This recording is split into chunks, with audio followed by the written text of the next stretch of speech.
जय श्री महाकाल। मैं डॉक्टर वंदना वशिष्ठ अपने चैनल पर आप सभी का स्वागत और अभिनंदन करती हूँ। विश्व का सबसे बड़ा आध्यात्मिक समागम चल रहा है देवताओं की प्रिय नगरी प्रयागराज में। श्रद्धा, आस्था, पवित्रता का वो नज़ारा देखने को मिल रहा है जिसकी हम कल्पना भी नहीं कर सकते हैं। लेकिन आज ये मैं वीडियो उन लोगों के लिए लेकर के आई हूँ जो अभी तक माघी पूर्णिमा का स्नान करने के लिए नहीं निकले हैं या निकल चुके हैं, तो उन्हें किन सावधानियों की आवश्यकता है तथा वो किस जगह जाकर के विश्राम करें और कहाँ कहाँ उनको चलना पड़ेगा, वो मैं सारी चीज़ें आपको इस वीडियो में बताऊंगी। यदि मेरे चैनल को अभी तक आपने सब्सक्राइब नहीं करा है तो पहले एक बार सब्सक्राइब कर लें। सबसे पहले जो पश्चिमी क्षेत्र के जो लोग हैं, जैसे मैंने इधर से कौशाम्बी डिपो से मैंने एसी बस ली थी और एसी बस ठीक है। जहाँ पर मैं यही आपको प्रेफर करूँगी कि आप अपना व्यक्तिगत वाहन की बजाय यदि आप सरकारी एसी बस में अगर जाएं तो वो भी अच्छा है। हमें बस ने दो जगह रोका था बीच में। एक तो वृंदावन ढाबे पर, किसी ढाबे पर रोका था और एक टुंडले उसने रोका। मैं लगभग 3 बजे मैं यहाँ से निकली थी और मैं वहाँ पर नेहरू पार्क उन्होंने मुझे छोड़ा लगभग 8 बजे, जिसमें कि 2 घंटे का मुझे जाम भी मिला था।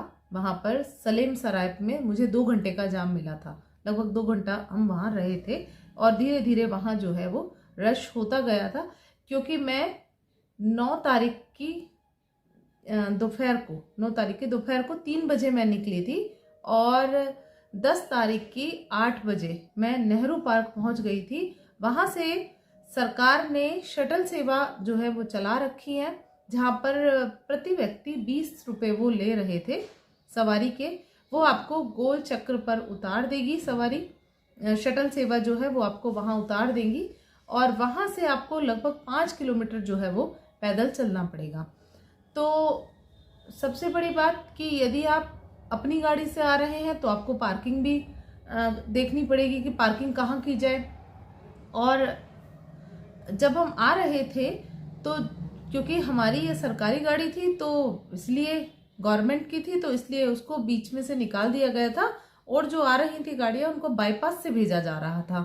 तो एक मुझे ये चीज़ पता चली और जब हम वहाँ गए, गोल चक्कर पर उतार दिया, तो वहाँ से कुछ बाइक से लोग लेके जा रहे थे और ये अब आपको देखना है कि आप किसी भी तरह से ठगे ना जाएं, क्योंकि 1000 रुपये प्रति व्यक्ति वो मांग रहे थे, जहाँ पर वो बार्गेनिंग करके 200 प्रति व्यक्ति, 100 प्रति व्यक्ति इस तरह भी आ गए थे। तो उन्होंने भी जहाँ छोड़ा था, क्योंकि बैरिकेटिंग लगे हुए थे, और वहाँ जहाँ उन्होंने छोड़ा वहाँ से भी बहुत दूर, वहाँ से भी लगभग 4-5 किलोमीटर जो है वो चलना पड़ा था हम लोग।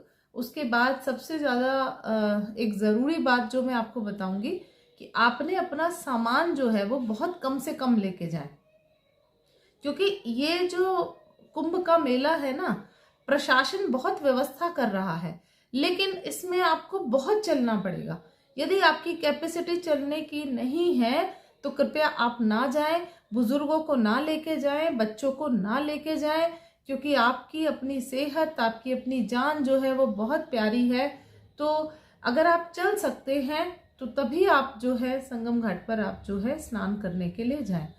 वहाँ से हम लोगों को क्योंकि सामान रखना था, तो जो विश्राम के जो स्थल बनाए हुए थे, सेक्टर नंबर 2 में पब्लिक आश्रय स्थल था, जहाँ सुविधा मुझे बहुत अच्छी लगी।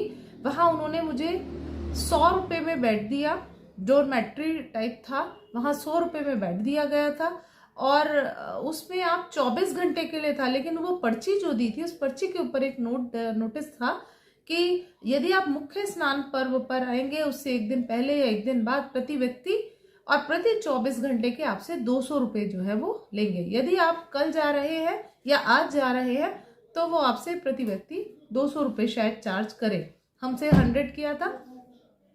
आपने वहाँ रहना तो है नहीं, यदि रहना चाहते हैं तो रह भी सकते हैं।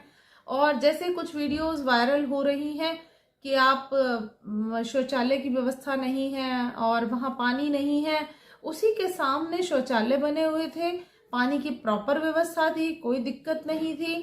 और वहां से हम लोग अपना सामान जो है, जो हमें कपड़े लेने थे, हमने अपने कपड़े लिए और वहीं पर जो उन्होंने ब्लैंकेट दिया था उससे अपने सामान को ढक करके, क्योंकि अपने सामान की सुरक्षा स्वयं करनी होती है, जो कीमती सामान है वो आप अपने साथ ले जाइए। और वहां से हम लोग कच्छप द्वार की तरफ होकर के निकल गए।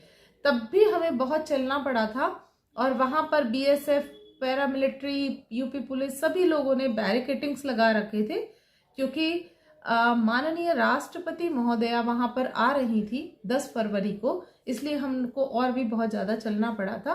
मैंने कुछ वीडियोस में ये कह रहे हैं कि कुछ लोग गंगा में स्नान करके आ रहे हैं, कुछ लोग यमुना में स्नान करके आ रहे हैं।